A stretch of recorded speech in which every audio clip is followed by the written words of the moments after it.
오늘 함께 은혜 나눌 말씀 신명기 6장 4절로 5절입니다. 두 절이기에 같이 합독했으면 싶네요.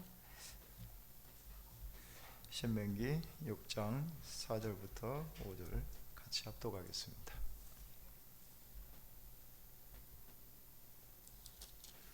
이스라엘아 들으라. 우리 하나님 여호와는 오직 유일한 여호와이시니 너는 마음을 다하고 뜻을 다하고 힘을 다하여 내 하나님 여호와를 사랑하라. 아멘. 오늘날 많은 성도님들이 자신이 믿는 믿음과 삶의 괴리에서 파생되는 수많은 갈등으로 인해서 힘들어하는 것들을 가끔 봅니다.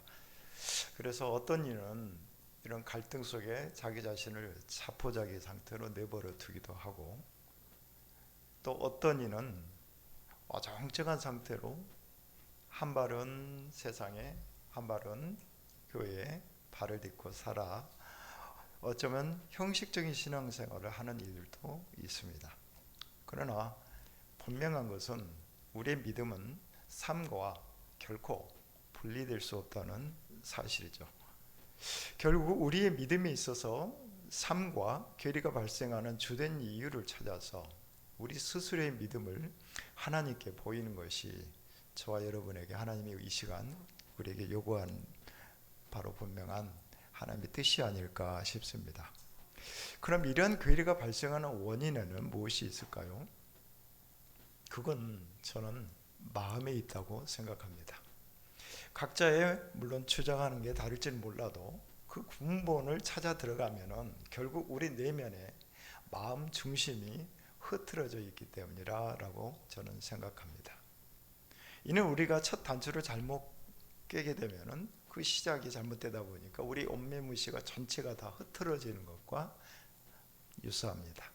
그러므로 예수님께서 마태복음 7장에서 모래 위에 짓는 집과 반석 위에 짓는 집의 비유를 우리는 여기서 생각을 해봐야 할 것입니다.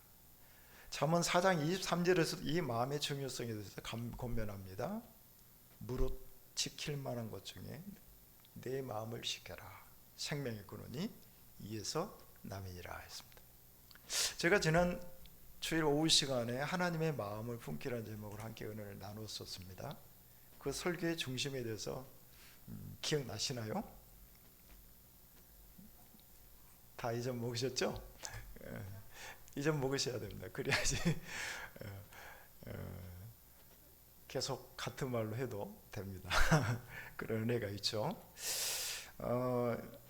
아마 제가 이렇게 기억했을 겁니다. 나는 지금 그리스도의 마음을 품고 우리 하나님을 내가 전심으로 사랑하고 있는가, 이걸 점검해 봅시다 라는 요지가 바로 거기에 있었습니다. 우리가 마음 중심으로 하나님을 사랑한다면 우리 삶 가운데 하나님이 요구하시는 율법적 거룩은 어쩌면 자연스럽게 맺을 거라 저는 봅니다. 그 이유는 그 행동이 사랑의 마음 중심에서 나오기 때문에 그럴 것입니다. 하버드대 유명한 성서학자인 레벤슨 교수는 믿음과 삶의 분리에 대해서 이 둘을 분리하는 것은 불가능하다라고 말합니다. 그리고 이 둘을 분리하는 것은 하나님의 사랑에 대한 심각한 오해를 불러일으킨다라고 말씀했어요.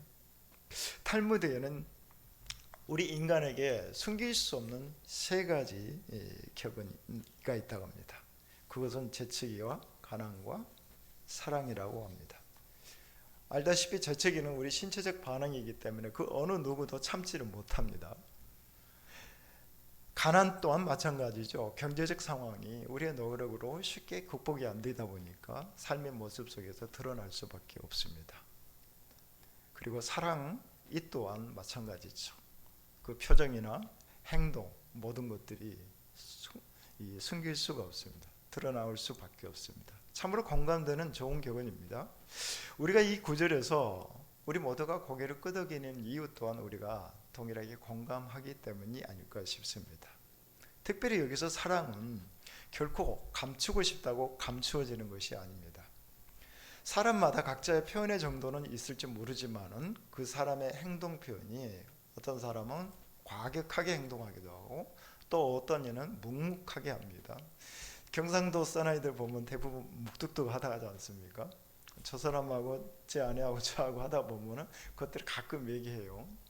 전라도 사내는 표현은 잘 하는데 가끔 보면 변질이 심하답니다. 그런데 경상도 사나이는 묵묵히 하는데도 말도 없고 하는데도 내부가 실하다고 그래요. 여러분 어떻습니까? 저는 전라도인데 그런가요? 아니요. 어떤가요? 물론 사람마다 각자가 성격적 차이가 있겠죠. 근데 이처럼 사랑을 표현하는 사람마다의 각자의 성향이 약간씩 차이는 있습니다. 그런데 우리는 알고 보면 그 사랑의 내면은 방법만 다를 뿐이지 그 중심에는 거기서 거기입니다.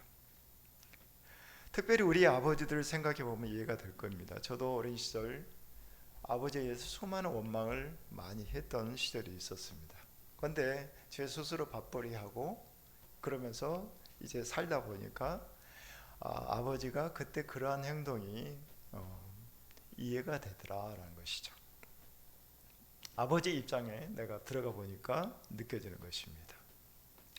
이처럼 사랑이라는 것은 결코 감출 수가 없습니다. 오늘 우리가 함께 읽은 신명기 6장의 본문 또한 이 사랑에 대해서 이렇게 말씀합니다. 이스라엘아 들으라. 우리 하나님 여호와는 오직 유일한 여호와이시니 너는 마음을 다하고 뜻을 다하고 힘을 다하여 내 하나님 여호와를 사랑하라.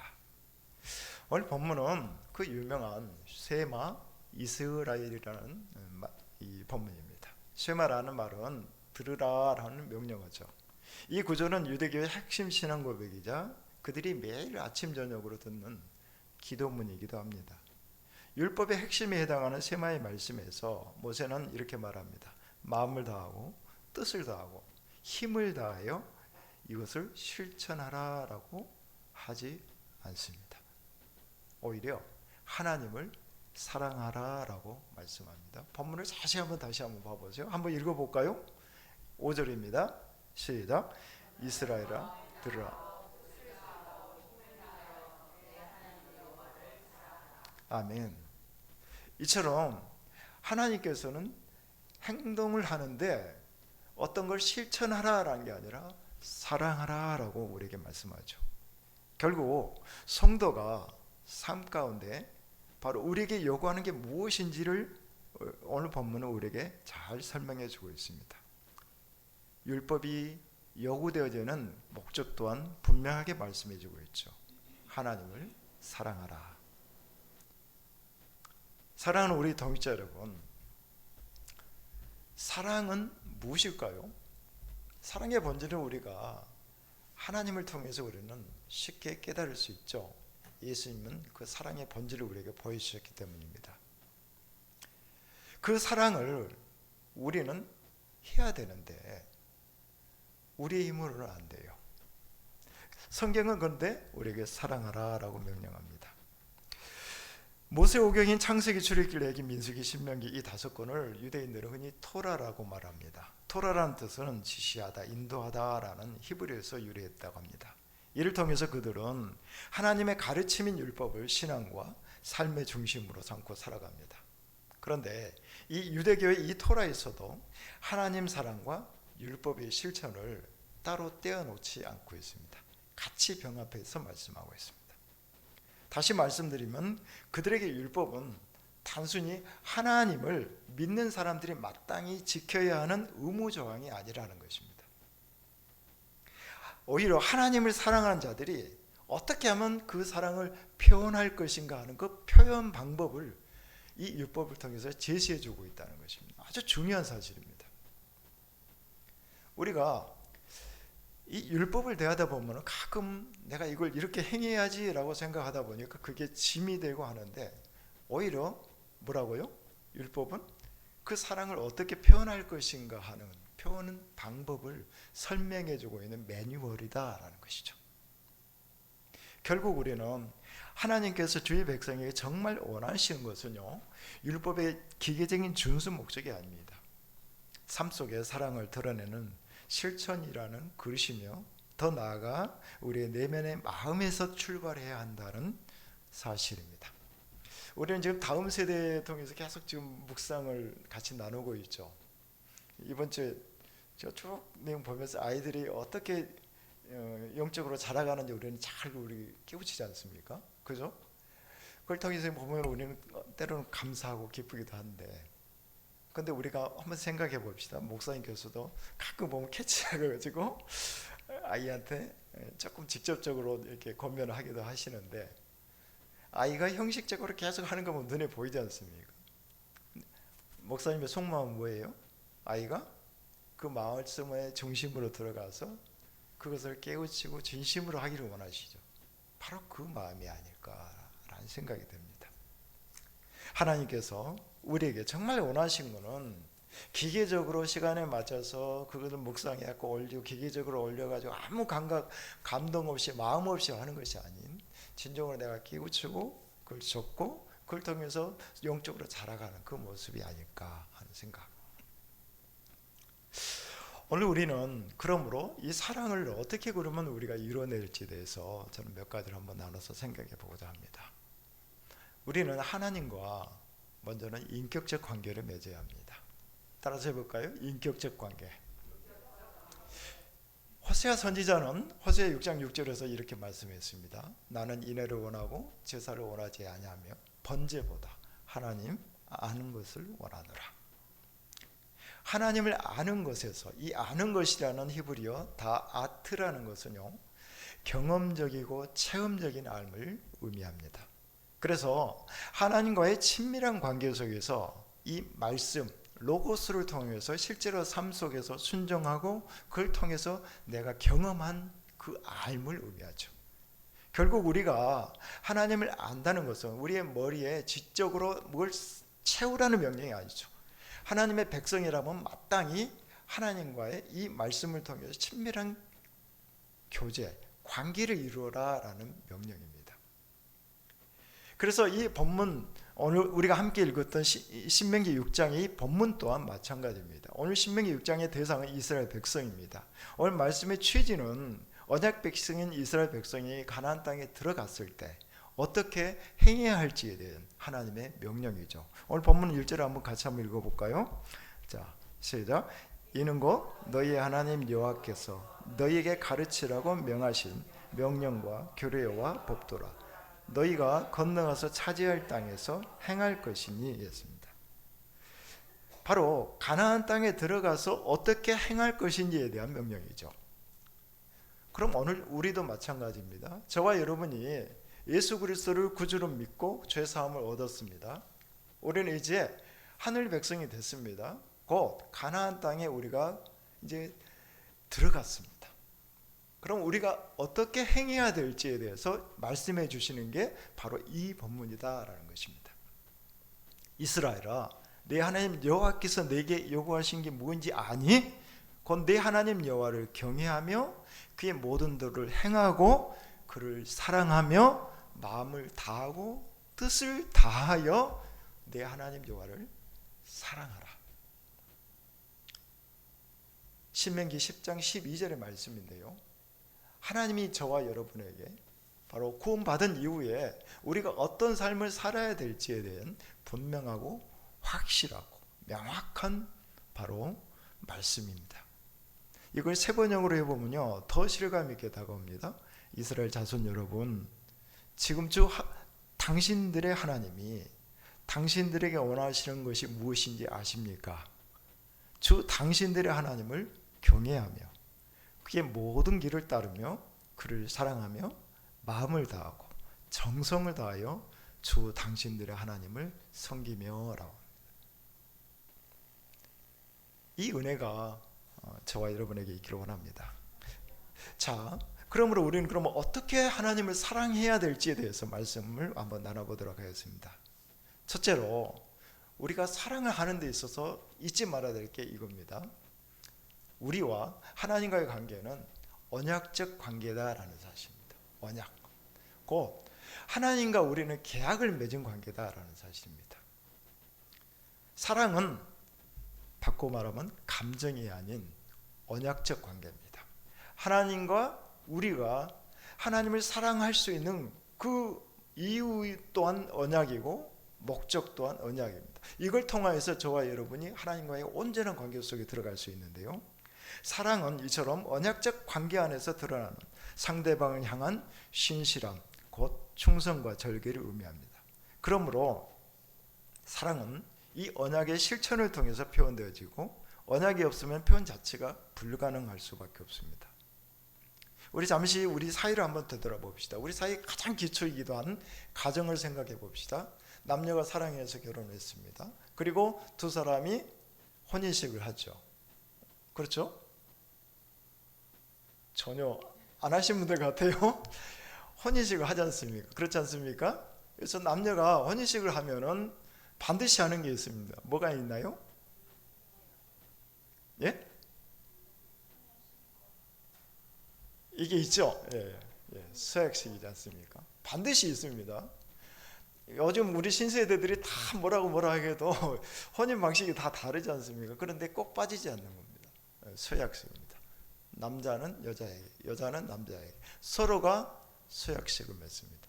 뭐합니까? 나는 남편으로서, 나는 아내로서 당신을 이렇게 해서 끝까지 내가 섬기겠습니다.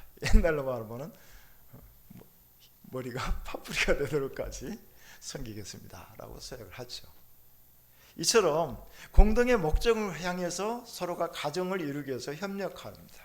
그걸 위해서 모든 회중에게 그것을 선포하고, 그리고 증인으로서 딱 공증을 받죠. 그게 바로 혼인식 아닙니까? 우리가 이처럼 죄송합니다. 인간 사회에 있어서 어떤 혼인식도 이와 마찬가지인데, 하나님과 관계 또한 마찬가지죠. 성경서 언약식을 우리 생각해 보십시다. 성경서 언약식은 남녀가 아닌 하나님과 자기 백성이 이스라엘 백성이라는 이 차이점만 있을 뿐이지, 우리 또한 다 마찬가지입니다. 시내산에서의 그 언약뿐만 아니라 오늘 저와 여러분은 예수 그리스도로 말미암은 신약 시대 그리스도 예수의 그 보혈의 피로 맺어진 언약적 관계가 저와 여러분입니다. 그래서 우리는 예수님의 그 십자가의 보혈의 은혜로 말미암아 하나님 앞에 나가는 그 담대함을 얻은 하나님의 백성임을 잊지 않기를 바랍니다. 또한 두 번째로 우리가 생각해 볼 수 있는 것은, 그 사랑은 동적이다, 곧 행동이 있어야 된다라는 말입니다. 그에서 가장 중요한 단 한 구절을 꼽으라면 오늘 본문입니다. 쉐마 이스라엘. 예수님께서 이 율법의 두 강령을 말씀하셨을 때도 이 구절을 인용하셨죠. 오늘 본문의 모세의 주장을 자세히 한번 살펴보십시다. 4절 5절 한번 봐보세요. 뭐라고 말씀하시는지요? 이스라엘아 들으라, 우리 하나님 여호와는 오직 유일한 여호와이시니 너는 마음을 다하고 뜻을 다하고 힘을 다하여 내 하나님 여호와를 사랑하라. 언뜻 본문 말씀을 읽다 보면 하나님의 유일한 분이시기 때문에 하나님을 사랑해라 라는 말씀처럼 우리가 이해가 되죠. 과연 모세가 하나님의 유일성 때문에 하나님을 사랑하라 라고 말씀했을까요? 문맥상으로 보면 이 본문이 이해가 안 되죠. 우리가 한번 열왕기상 8장 23절 한번 찾아볼까요?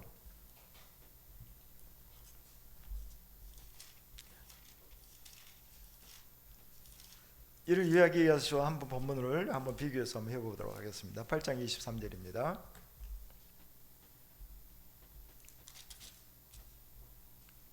함께 읽도록 하겠습니다. 시작.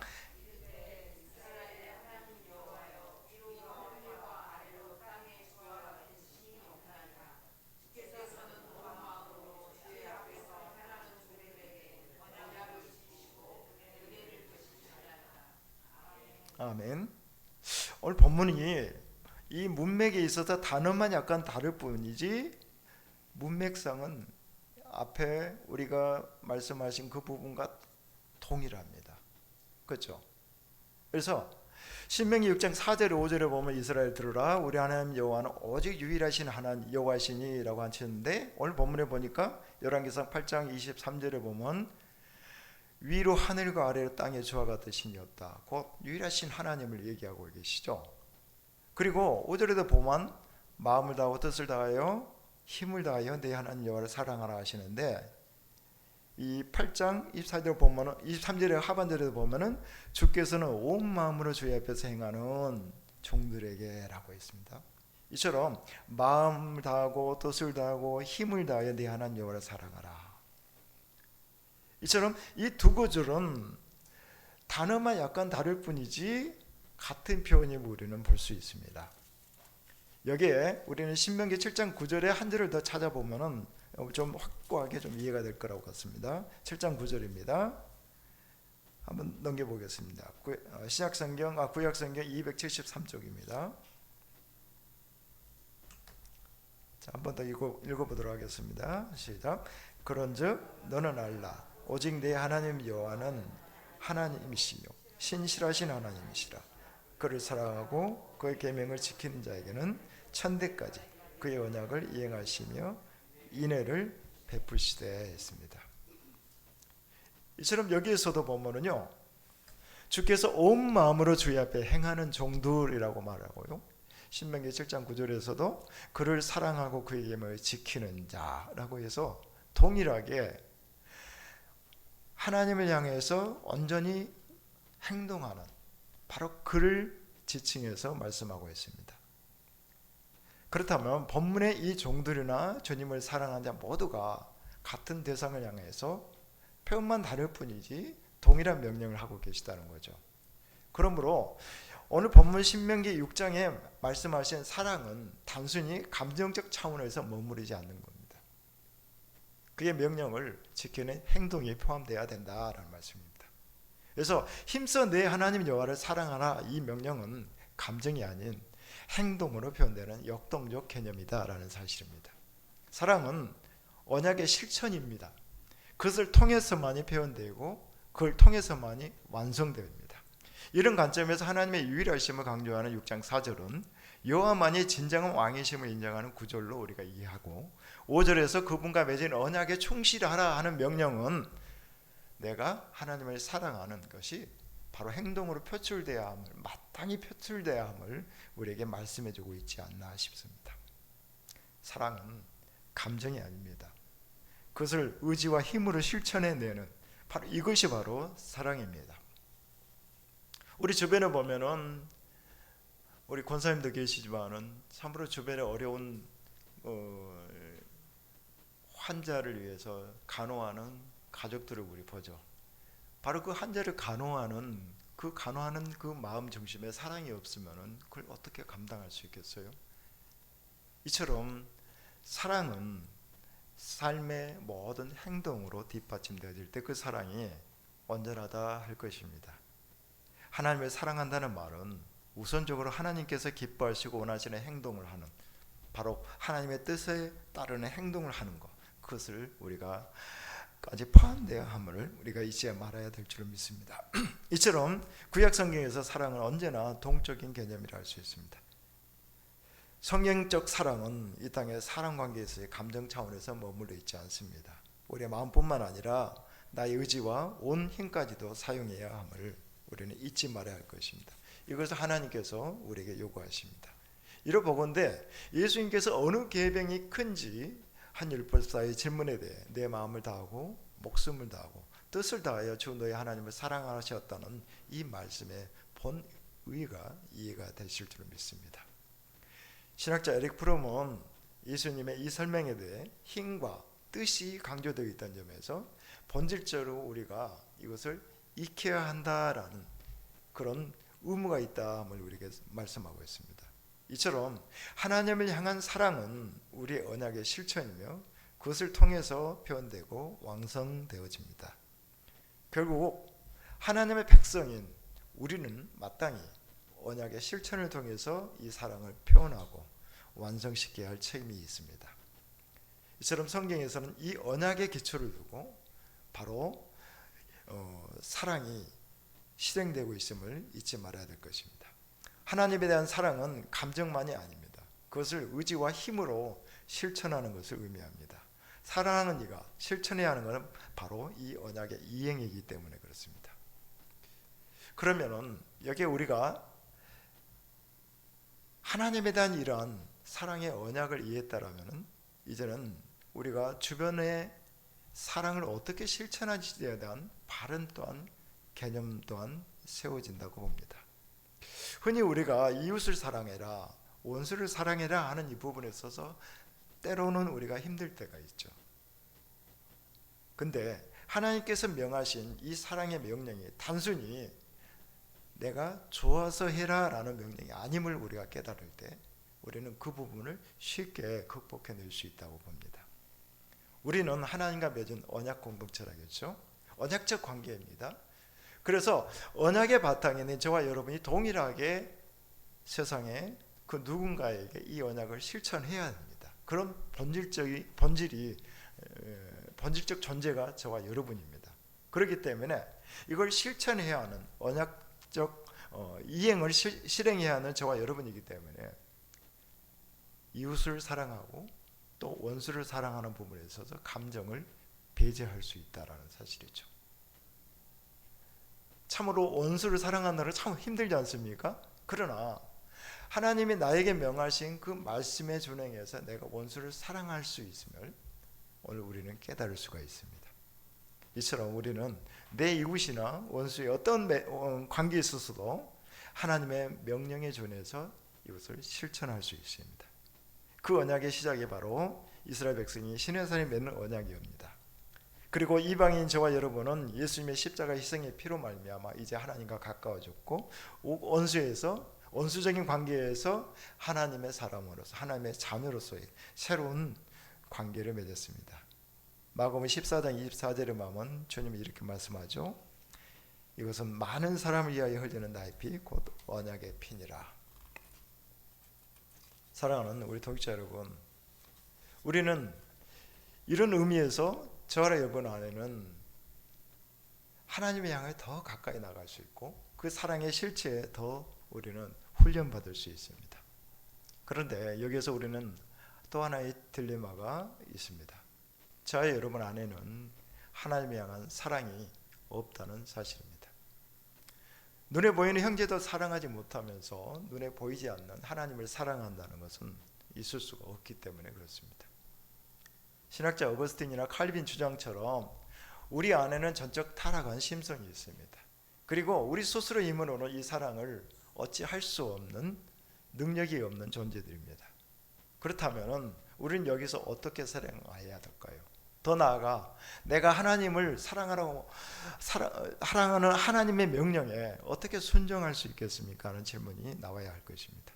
우리는 흔히 이를 위해서 내가 좀 더 하나님을 잘 믿고 의지하고 말씀 묵상하고 기도하고 예배에 많이 참석하면 되겠지라고 생각합니다.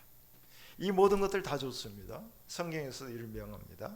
그런데 만일 우리의 이런 노력의 결과를 통해서 하나님을 사랑할 수 있다면 이 또한 우리는 우리의 어떤 의가 아닐까요? 우리 기독교 유명한 교리, 가장 중심의 교리 이신득이 곧 믿음으로써 이루어진다는 이 교리의 정면으로 입에될 것입니다. 이 지점에서 우리는 자신의 신앙 경험에 따라 대답이 달라질 거라 봅니다. 거기에는 우리 하나님의 손길이 필요하기 때문에 그렇습니다. 다만 우리는 내 안에 하나님을 사랑할 수 있는 능력이 없다는 사실과 더 나아가 나 자신을 변화시킬 만한 능력도 없다는 그 문제점을 안고 우리가 하나님 앞에 믿음으로 나가는 바로 그것이 필요하다라는 사실을 잊지 않기를 바랍니다. 부자 청년의 예를 들겠습니다. 마태복음 19장에 보면은 예수님께 이 청년이 나옵니다. 그는 사회적 지위와 평판이 높은 이였습니다. 재산도 넉넉한 큰 부자였습니다. 거기에 대해 종교적 열정도 대단한 청년이었습니다. 그런데 그런 그에게 평소 늘 고민이 한 가지가 있었습니다. 내가 지금 행하는 이런 종교적 열심이 내가 영생을 얻을 수 있을까라는 거죠. 아마도 그에게는 일반 바리새파 유대인들이 지녔던 부활신앙이 있었던 모양입니다. 그래서 그는 예수님께 내가 무슨 선한 일을 하여야 영생을 얻을 수 있을까요? 라고 질문을 던집니다. 혹시 여러분도 이런 질문을 늘 해봅니까? 주님, 내가 어떻게 행동해야지 바로 이 구원이 완전해질까요? 주님, 어떻게 하면 내가 그 형제를 사랑할 수 있을까요? 이런 질문을 던져봅니까? 오늘 예수님은 이렇게 말씀합니다. 내가 생명에 들어가려면 곧 영생 얻기를 원한다면 계명들을 지키라. 이에 그 청년은 어느 계명인지는 묻습니다. 그러자 예수님께서 10계명 중에 5계명부터 10계명까지를 들어서 말씀하죠. 살인하지 말라, 가늠하지 말라, 도둑질하지 말라, 거짓 증언하지 말라, 내 부모를 공경하라, 이웃을 내 자신과 같이 사랑하라.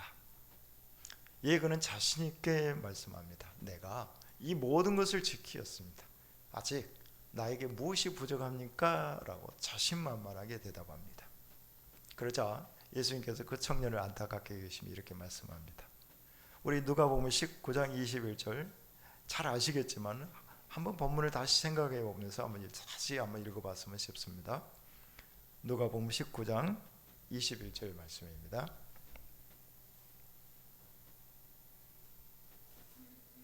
자, 같이 읽겠습니다. 시작.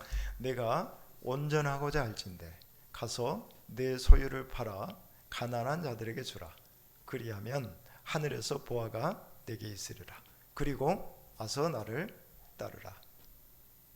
한 번 더 읽어볼까요? 누가복음 19장 21절입니다. 내가 온전하고자 할진대 가서 네 소유를 팔아 가난한 자들에게 주라. 그리하면 하늘에서 보화가 내게 있으리라. 그리고 와서 나를 따르라. 이에 그는 재물이 많음으로 인해 근심하며 예수님 곁을 떠났습니다. 이 청년에 대한 성경은 더 이상 언급이 없습니다. 아마도 그는 영생의 주인 되신 하나님의 아들 예수님의 면전까지 이르러 생명의 말씀을 듣기는 들었습니다. 그러나 재물에 대한 그의 집착으로 인해 예수님의 그 말씀을 차마 따를 용기가 없었던 듯 싶습니다. 결국 그는 하나님과의 상관없는 존재가 말죠. 이 청년에게 예수님이 하신 조언의 핵심은 무엇입니까?